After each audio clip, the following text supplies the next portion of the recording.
You might already know that I always shoot my photos in RAW mode, but after researching for this video, I might actually be making a change. Well, sort of. Let's talk about it on today's episode of Ask David Bergman.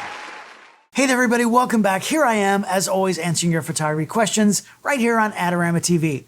If you've got a photo question, you know what to do. Just go to askdavidbergman.com, submit that form on the site, and I just might pick your question to answer right here on a future show.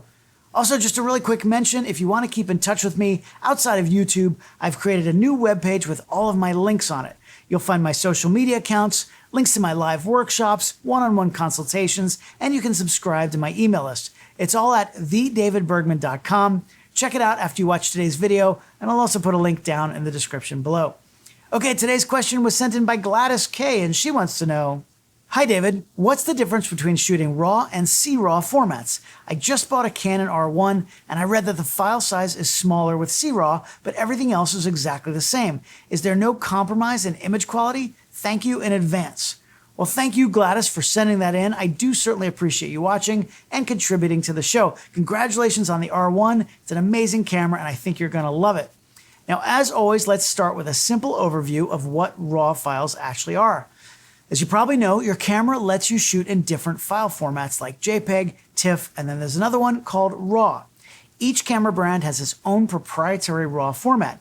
Canon uses .cr3 files, Nikon is NEF, Sony is ARW, and so on. The camera manufacturers, they don't usually share a lot of technical details about their RAW formats. They kind of guard that stuff like it's Fort Knox. But the big difference between RAW files and something like JPEGs is that RAW saves all of the unprocessed data from the camera's sensor. For JPEGs, the data is processed first, and then you're only left with a flattened, compressed file. TIFFs can preserve more information and even be uncompressed, but they're still processed in camera. Neither of those formats is going to give you the same editing flexibility as a RAW file. Now, I'm not saying one format is better than the other. That's a personal choice for each one of us, but I prefer to keep all of that original sensor data in the highest quality file possible. That gives a lot more flexibility when I'm editing later on, and it kind of future-proofs my images. If I want to go back years from now and reprocess them, I've still got everything I originally captured. Now, many Canon cameras have another option called cRAW. That stands for Compact RAW, and it's exactly what it sounds like, a RAW file that's compacted down or compressed to take up less space. A lot of people do believe that cRAW stands for Compressed RAW, but Canon will tell you it's actually Compact RAW. But to achieve that smaller file size, Canon uses what's called lossy compression, and the file size is actually reduced by around 40 to 50%. And when you're shooting 45 megapixel files from something like your R5 Mark II all day long, that space adds up quickly, especially if you're shooting high frame rates or managing a large archive. So that's where compression comes in, and it really starts to matter. Now, I'm going to talk about other camera brands in a bit, but there are some obvious advantages to the smaller Canon cRAW files. Cutting file sizes nearly in half is a big deal. You can fit more images on your memory card, on your computer, and on any external drives where you're storing your images long term. The average size of a RAW file from Canon R1 is 27.5 megabytes. Now that's going to vary depending on a number of different factors, but let's just use that as a baseline.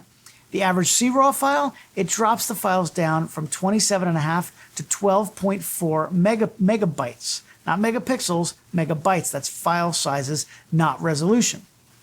Now, let's say you're using a small 32 gigabyte card in your camera. If you're shooting full RAW, you'll get around 1,200 images. With cRAW, that jumps to about 2,600. That's more than double the image count on the same card.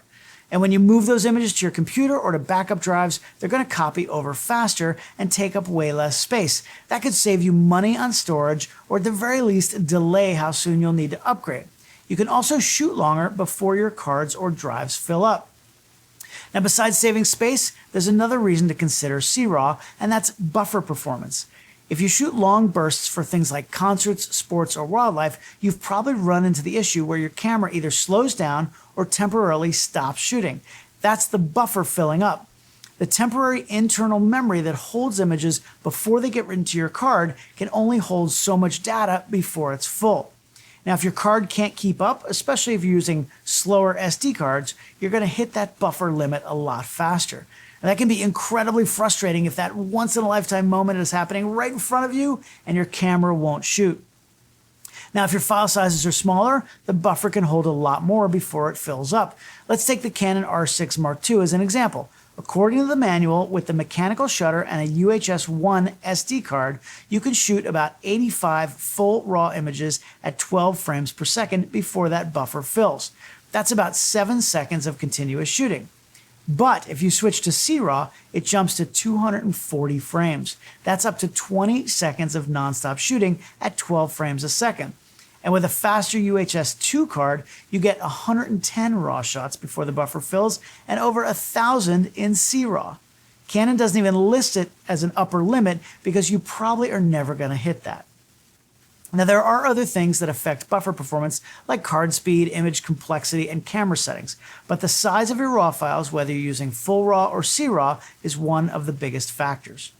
So with all that good news, are there any downsides to shooting sRAW? Well, kind of. Gladys asked if there's any loss of quality, and technically, yes, there is. Like I mentioned earlier, sRAW uses lossy compression, and lossy means you're losing some data in order to shrink down the file size.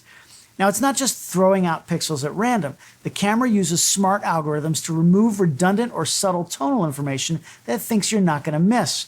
But technically, you're not getting every bit of what the sensor originally captured. Now, I'm not a pixel peeper, and normally I don't like to photograph color checkers and controlled lighting, but here's just a quick look at what I found. At low ISOs, when the image is exposed properly, I couldn't see any difference between RAW and sRAW. Now, as I got into crazy high ISOs like 25,600, I'm obviously seeing some noise, although I'm really impressed with how good these R1 files look at that ISO. Maybe I could say that the RAW file is just a little bit cleaner than the sRAW, but I'm guessing you can't even see it on YouTube. When I purposely underexpose the images by 3 stops and then brighten them back up in post, I don't see any difference until around 12,800. Even then, they're both pretty noisy, as I'd expect, just maybe a little bit different.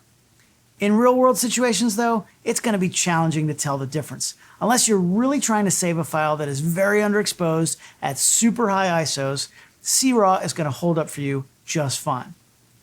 One quick side note, if your camera drops from 14-bit to 13 or 12-bit RAW when you shoot at high frame rates using the electronic shutter, that can also affect image quality.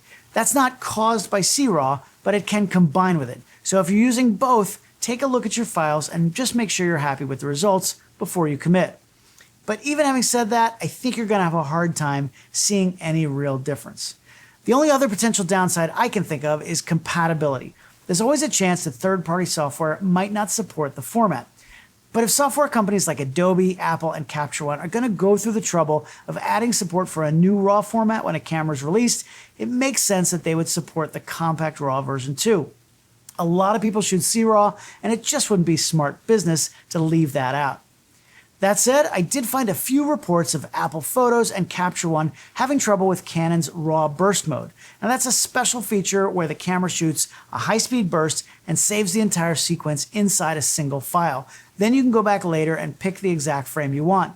Now that file is saved in a sRAW format, and there have been some compatibility issues in certain software. But that's not the same as regular sRAW files shot in a normal burst. When you're using a special mode like RAW burst, there's always a chance some software might not handle it perfectly.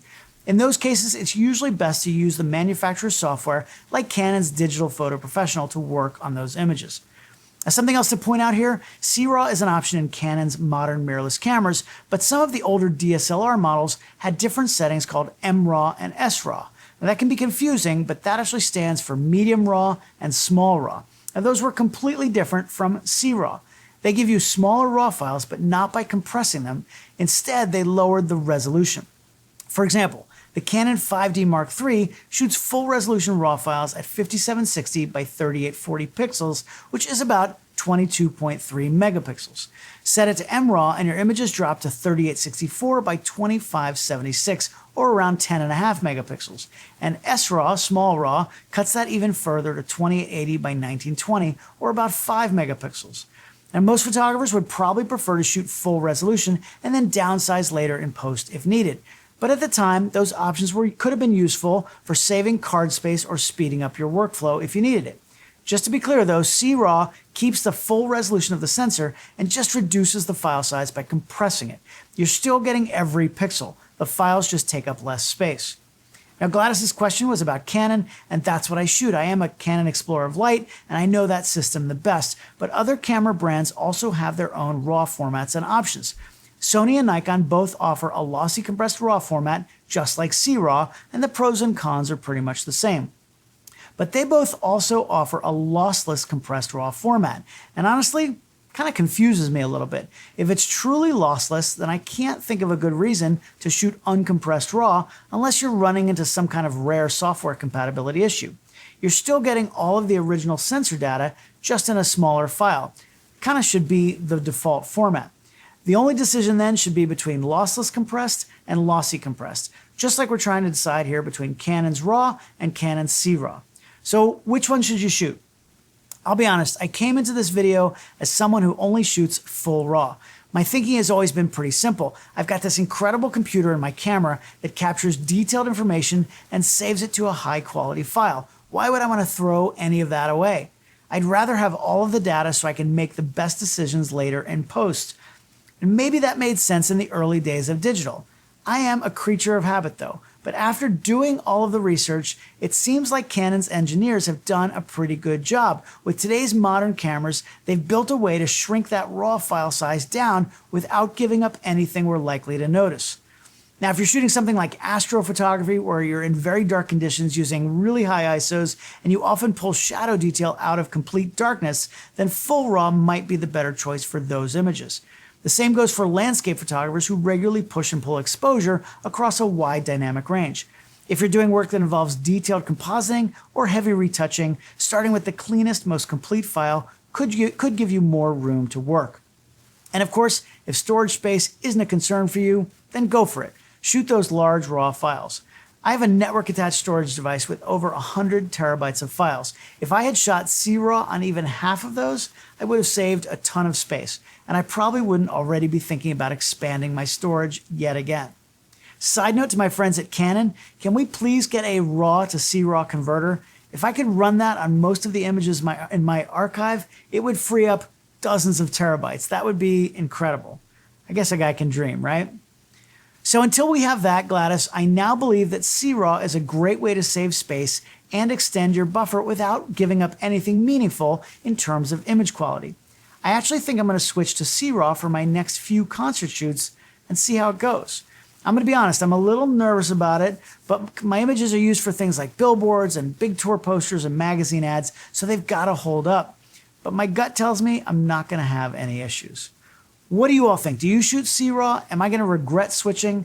Let me know down in the comments below if there's something that I'm missing here. Don't forget that you can send in your own photo questions by going to askdavidbergman.com. If you like these videos, I always appreciate you hitting that like button and, of course, subscribing to the Adorama YouTube channel. Go ahead and click that bell icon so you're notified when new shows come out from me and all the hosts here on Adorama TV. Thanks so much for joining me, and hope to see you next time right here on Ask David Bergman.